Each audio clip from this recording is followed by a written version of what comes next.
today's video, I'm going to help you understand the law of assumption so that you can start tapping into the true power of it. If you watch until the end of this video, you're going to better understand what assumptions really are. So let's get started. You do not see the world as it is. Neither do I.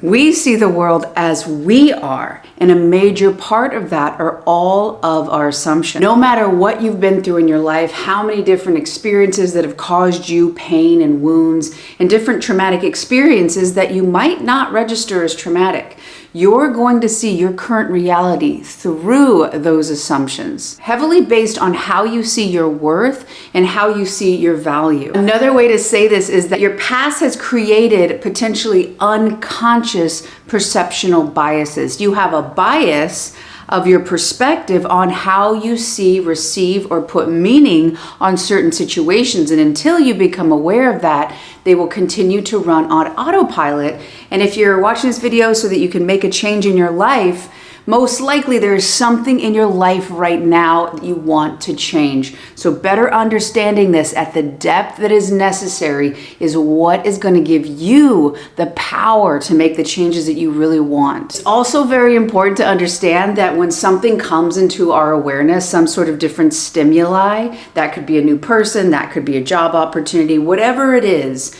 we process through long-term memory. It's very, very important to understand this because you're not seeing the situation as it is until you get better at becoming present in the moment and understanding this urge, this impulse to put these negative meanings. I have a perceptional bias for abandonment. So very easily, if I let things go off the old impulse from the past and how I reasoned on it as a child, I'll take somebody's actions as a negative to me. Oh, they're not calling me because they don't really care. Or I didn't get invited because I'm never included. That is what an assumption, perceptional bias could sound like in my background from my fear of abandonment. To help this make even more sense, I'm going to use these glasses of mine to give you a better idea of what this is like. So these have a blue tint. So imagine that when I put these on, all I can see are blue things. Now there could be red things around me, there could be yellow things around me, there could be black things, green things, but all I'll be able to pick up on is blue things. So that means I would have a perceptional bias to find blue things. Now, rather than colors, we're gonna look at emotional situations. If you have been neglected, if you're used to having to chase somebody, to attune to somebody else so that you feel connected, you're going to basically pick up all the situations in your environment that are in alignment with this assumption, with this perspective.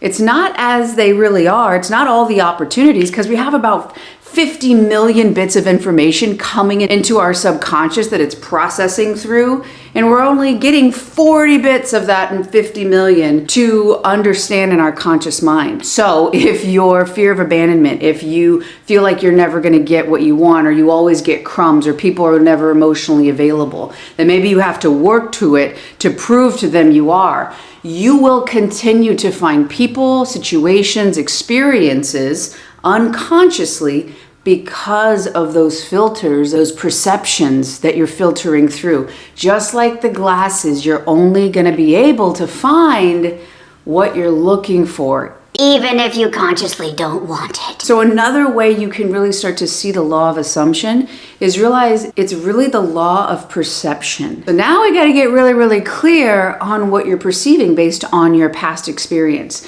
Now this is where the idea of trauma comes up, and realize that trauma, according to Gabor Mate, leading expert in trauma, it's less about the thing that happened to you, because that can affect everyone differently. And it's more about what happened inside of you because of that thing. There can be very, very obvious traumas when it comes to physical abuse of a child, sexual abuse, verbal abuse, psychological abuse, but there are also silent traumas, things that didn't happen that you needed to happen, being treated a certain way, the adults around you acting like that was appropriate for a child to go through. So it can get confusing. You're like, no, I'm fine. Nothing really bad happened to me. However, it was how you saw your needs getting met, and it was how you felt like you could respond after that situation. Now, Bessel van der Kolk is another expert when it comes to trauma. So as a human being, we have inherently a desire to move and expand in whatever capacity. It could be social,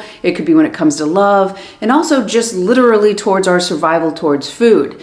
Now, if something traumatic happened to you, and again, that could be a lot of different things, you might not even be aware of how something impacted you until you go back and re-reason with your adult mind and what you know now. The big thing is that trauma changes that natural inclination of us taking action and moving. We can no longer be in the way that's natural to us and be safe. So part of us kind of freezes. So if it's about how you do your work and early on you were very judged or criticized for how you painted a picture or how you drew or an idea you had. I remember one time a teacher told me that the story that was for our English class wasn't creative at all, and it really shook me because I put effort into this. So different things like that, and the bigger the implication from who it came from, the more and more it could have been traumatizing to you, especially if you were judged. So when it comes to work,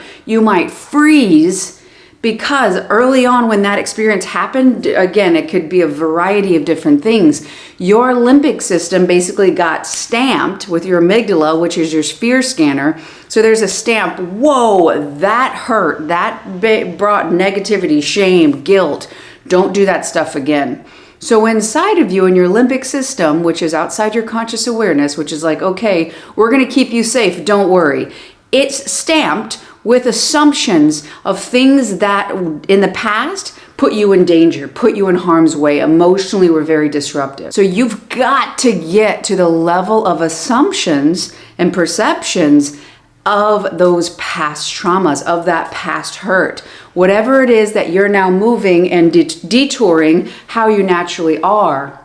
Because how can you fully be if part of you is trying to adjust that or detour around it so you don't get hurt? You can't, and that's why you might be putting a lot of work in to change your self-concept. But on top of that, you're sitting on top of that trauma and really going in, getting some somatic work, really diving in, using meditation to understand yourself better of what really happened to me and how has it caused me to change the way that it's safe to be in the world. When a situation happens outside of us that produces a very high emotion, it's stamped into our nervous system, specifically your amygdala. Your amygdala is basically your fear scanner. So right now, if you want to move in the world, maybe you want this romantic relationship, but your amygdala is like, nope, moving towards people is absolutely dangerous. Remember the last time it hurt you, we're going to avoid that. We're going to find people who we can't work it out with, emotionally available. Maybe they're not interested. That distance actually keeps us safe. But consciously, you're like, God, I just want to find love. I want to connect. I feel so worthless based on your past.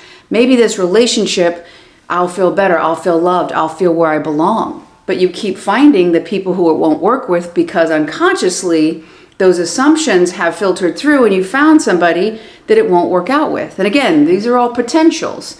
Could be with money, where you never quite get in that situation because maybe early on you were told money is bad, money is the devil, only selfish people want money and we're not like them, we're good people. If that was messaged to you, you're going to unconsciously push it away because you don't want to be bad, because bad people don't find love and connection. So no matter what it is, you could be filtering through those assumptions, and those assumptions, until addressed, and Carl Jung said, until you make conscious what is unconscious, it will dictate your life and you'll call it fate. Well, abundance doesn't run in our family, so it's just not for me. But really, you're filtering through the deep assumptions that you're not really good enough, that you don't have anything to value. Because early on, that could have been programmed. Something could have happened where it was stamped into your amygdala that going after money or having abundance was something negative, something that would bring you harm. I didn't really understand the depth of how that limbic system could respond and basically take the wheel until my adult life when I was physically assaulted. I know I've shared that in past videos, but I've never gone into details, which I don't think is necessary. But I think it is important to communicate to you that when I got assaulted, it was to such a degree, it wasn't just one hit or one slap, which is already over the line. It was a long, drawn out, several hour situation. So after experiencing a situation where I didn't know if I was going to live, that was on the realm of possibility. Even a year after that, something loud would happen and my entire body would be flooded with such intensity of chemicals from those emotions, even though consciously something was loud. That wasn't a big deal. I wasn't scared, but my body would react so strong, I would be physically nauseous for the next 15 minutes. And this happened, randomly throughout the course of a couple years. So that limbic system basically would pick up. If I got startled, it would say, oh my God, we're back in danger. And it would respond physically the same way as when I was in that situation, because the unconscious doesn't know time.